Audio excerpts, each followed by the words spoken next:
po, sister-in-law po ninyo yung pinagbibintangan nyo na nananakit, ano? Opo, matagal na po niyang ginagawa yan. Pero ngayon lang po kami naglakas ng loob kasi simula po sa panganay niya, sinasaktan niya po talaga. Pero pinagsasabi namin siya, pero parang baliwala sa kanya. Ngayon, ang mga anak niya po lumalaking malayo sa kanya. Melinda, ilan po ang anak niya? 5 po. 5. Puro lalaki.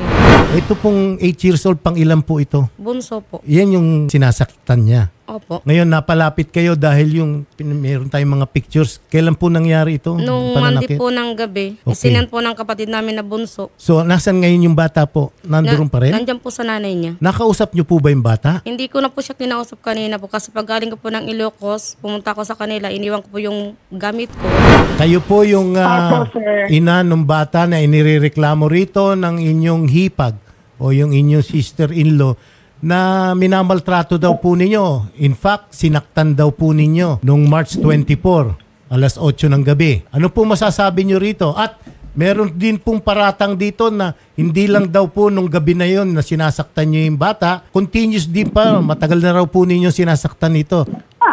Yung sinasabi po nila na yon, totoo po yun na nagawa ko. Pero yung gabi na yon, hindi po yun talagang pangbubugbog na sobra-sobra. Kasi after 2 days po, kung nakikita po yung bata, which is yung anak ko po, is wala na po yung mark ng pagpapalo doon. So hindi po siya talagang literal na pambubugbog po. Ano ang motibo natin? Ba't natin huwag na natin sabihin na bugbog. Ano ang motibo natin? Bakit po ginawa natin sa bata yon? That time kasi, sir, paalis po ako papuntang Divisoria noon. So, niyaya ko naman po siya na isama. Kaso nga lang, bawal pala siya isama kasi yung driver namin is walang license. So, kinausap ko po siya na kung pwede sa sunod na lang, pero hindi po siya nakinig doon. Tapos almost kalahating oras po kami na antala hanggang sa pakiusap ko na yun sa kanya. So parang na-high blood po ako sa part na yon kasi inaasahan po ako ng ibang kapatid niya na ako lang po yung magsusuporta din doon. So parang nagalit ako sa kanya kaya ako po nagawa yung nasaktan ko siya.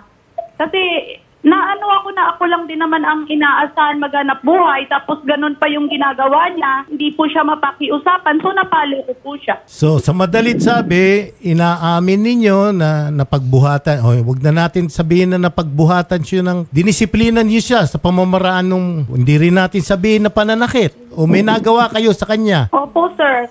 Sa tingin niyo po, reasonable yun? Sa tingin niyo pa, dahil hindi niyo ho siya mapasunod, reasonable po yung ginawa ninyo? Hindi po kasi po bata pa siya, pero siguro na ako dahil nga ako yung inaasahan nila lahat. So parang nadala na lang din po ako ng galit ko. Len, di ba? Nung isang araw, nung nakarang linggo nandiyan ako, di ba nag-usap tayong dalawa na, di ba ang kapatid ko, ganyan, nalulunong nga sa bisyo, di ba sabi ko sa'yo, parehab ko, lakarin ko, pero ikaw nang bahala. Anong sabi mo, wala ka nang pakalam sa kapatid ko? Tapos yung mga anak mo pa, hiwalay-hiwalay na kay mama na doon sa ate kong dalawa sa Ilocos. Tapos ikaw kung saan ka nakakarating. Pag hiningan ka daw ni mama ng sustento, hindi mo raw si mama kinakausap, nagagalit ka kay mama. Anong sabi grabe naman. Anong sabi ng kapatid, ng anak mo kapon na pangatlo yata yon, payag silang makulong ka basta wag ka lang ipakuryente. Kasi nga lumalaki sila kung kani-kanino. Alam mo, wag niyong isisi sa akin lahat. Kasi ako, yung sinasabi ni mama na hindi ako nagpapadala, meron akong mga screenshot dito na updated ako lagi sa pagpapadala. Ngayon, paano niya masasabing hindi ako nagpapadala kung gayong meron naman akong screenshot na nagpapadala ako? Kung sa akin ba lahat ng anak ko? Makakapaghanap buhay ba ako? May bahay ba na binigay yung kapatid mo para mag-ipon kami? Paano ko sila mabubuhay kung sa akin sila lahat? Paano ako makapagtrabaho? Di ba, Lynn? Okay na kayo ng kuya ko noon.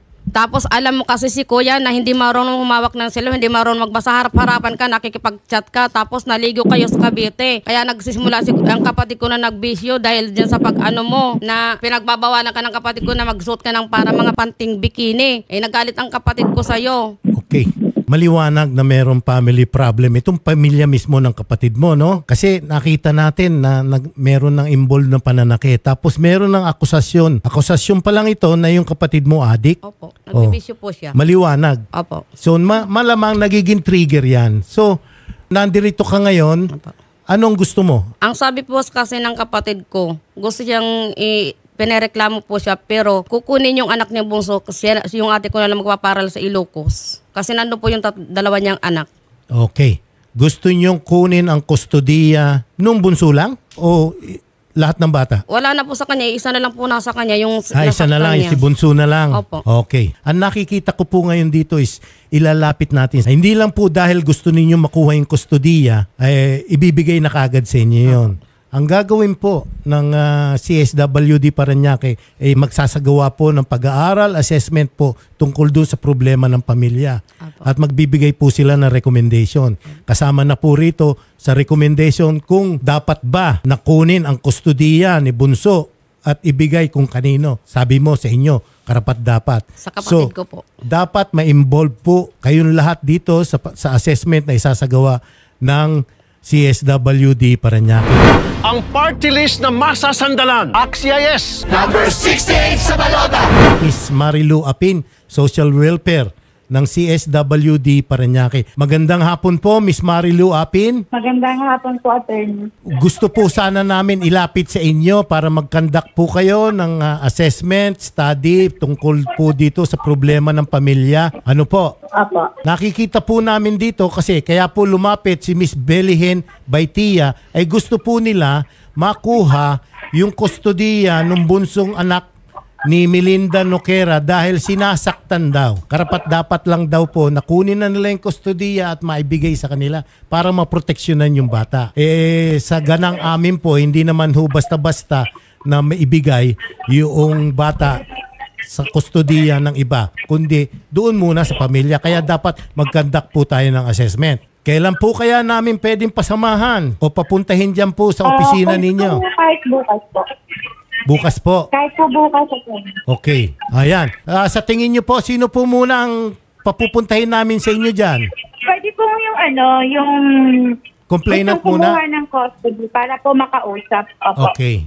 Tapos kayo na pong bahala kung sino po yung papatawag nyo uli, ano? Opo, attorney. So bigyan po natin ng emphasis o focus yung kalagayan ng bata dahil nasaktan na po no? Yun po ang madaliin natin. Opo. Magkanda po ng home visit din po para sa risk assessment. Okay. Home visit para sa risk assessment. Kung pwede kayong sumama si Ma'am Belihen o hindi, independent na lang muna kayo ang pupunta para makuha nyo naman ng side. Opo. Okay, sige. Ma'am Belihen, ganito po. Hindi po kasi natin basta-basta pwede rin ibigay yung custody po ng bata dun sa kapatid po ninyo or dun sa tatay. Kasi ito nga po ay may record ng, syempre may nag-drugs. Sa ate ko po. Opo, or sa ate po ninyo, hindi po basta-basta pwedeng ibigay.